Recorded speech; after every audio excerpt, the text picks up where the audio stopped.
వాళ్ళు కూడా ఎవరు అట్లా ప్రవర్తించే నాయకులే లేరు మా దగ్గర. దూరం ఉంటే ఎవరైతురో నాకు ఫోన్ చేసి చెప్పండి. ఏమ్మా చెప్పండి, ఏం పర్వాలేదు తల్లి, మీ పేరు చెప్పండిలే. ఎవరన్నా మిమ్మల్ని ఇబ్బంది పెట్టింటే నాకు ఫోన్ చేసి చెప్పండి, ఇబ్బంది ఏముంది.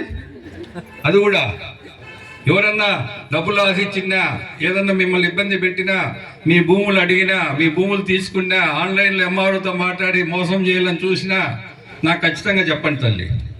నా ఫోన్ నెంబర్ మీకు దగ్గర ఉంది, చాలా మంది దగ్గర. ఖచ్చితంగా చెప్పండి. నేనైతే అట్లా ఎంకరేజ్ చేసేవాడిని కాదు, తప్పుడు పనులు చేయించేవాడిని కాదు, మాకు అవసరం కూడా లేదు.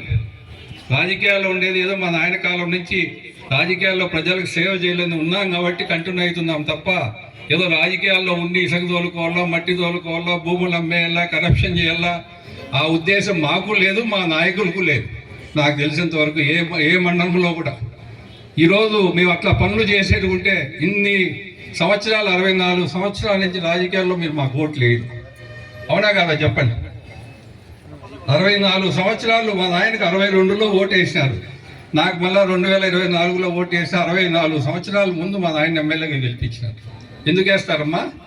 మేము తప్పు పని చేసో ప్రజలకు ఇబ్బంది పెడతామంటే కలిగిరి మండలం ఎల్లప్పుడూ మాకు 6,000 7,000 మెజార్టీ వస్తుంది. ఎవరిని ఇబ్బంది పెట్టలేదు కాబట్టి. ఓడిపోయినా అధికారం లేకపోయినా ఎందుకు వేస్తారు కలిగిరిలో చెప్పండి?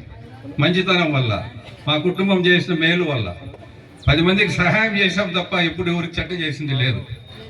ఇప్పుడు మా వాళ్ళు అంటూ ఉంటారు, వైసీపీ వాళ్ళు మమ్మల్ని అంత ఇబ్బంది పెట్టి ఇప్పుడు కేసులు పెట్టలేదు అంటారు. మా వాళ్ళు చాలా మంది మా పైన కొట్లాడతారు వచ్చి కొంతమంది నాయకులు. నేను చెప్పినా వాళ్ళకి బుద్ధి లేదు, మనం కూడా వాళ్ళలాగా ప్రవర్తించకూడదు. లేకపోతే ఆ రోజు 140 మంది పైన కేసులు పెట్టారు మా పైన. ఆ రోజు ఏదో దేవుడు ఉన్నాడు, హైకోర్టులో మాకు బెయిల్ వచ్చింది కాబట్టి సరిపోయింది. లేకపోతే నన్ను 4 నెలలు పంపించాలని ఉన్నారు జైలుకు. 4 నెలలు పెట్టిన కేసులు తెలిసినా మీకు? తుపాకీ కాల్చినట్లు, తుపాకీ లేదు, తుపాకీ కాల్చేదేడా అంటే అన్ని తప్పుడు కేసులు ఆ రోజు పెట్టింది. చంద్రబాబు గారితో పాటు మా పైన కేసు, అందరిలో కేసులో, పీలేరులో కొంతమంది నాయకుల పైన, కాన్స్టిట్యూన్సీలో 145 మంది పైన. ఆ రోజు నా భార్య వచ్చి ఇల్లు తిరిగింది, ధైర్యం చెప్పింది, నేనున్నా మీకెందుకు అని చెప్పి. భయపడేవాళ్ళు కాదు మేము, నేను కానీ మా కుటుంబం కానీ.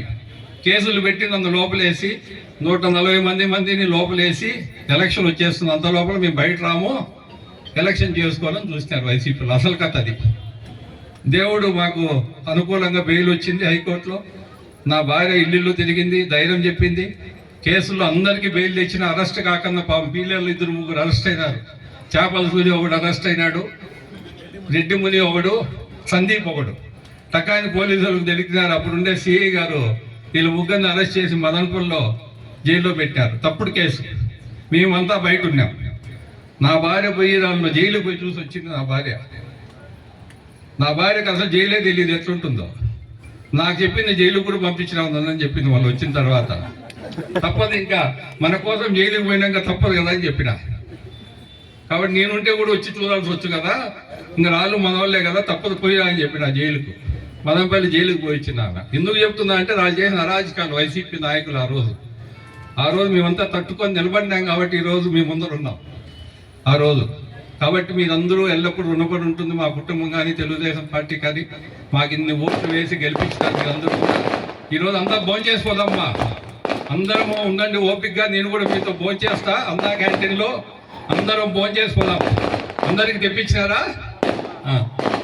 మీరు ఊరు డబ్బు